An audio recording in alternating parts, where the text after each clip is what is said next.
नाजरीन, आप देख रहे हैं इकरा उर्दू न्यूज। मैं हूं हैदर अली।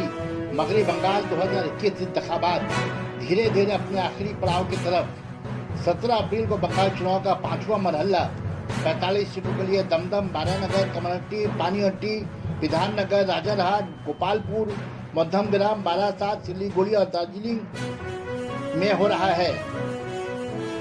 माह रमजान का रोजा रखते हुए बूढ़े, जवान, औरतें, मजदूर और लाचार वोटर्स अपना हक डालने के लिए सुबह सवेरे से ही पोलिंग बूथ पर कतार लगाए खड़े नजर आए, क्योंकि इस बार का बंगाल चुनाव एक अहमियत का हामिल है। इस बार कुछ नए चेहरे जो पहली दफा वोट देते हुए पोलिंग बूथ पर नजर आए। आइए सुनते हैं उन्होंने क्या कहा।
बट तुम लोग इस दफा पहले नए वोटर बेटा।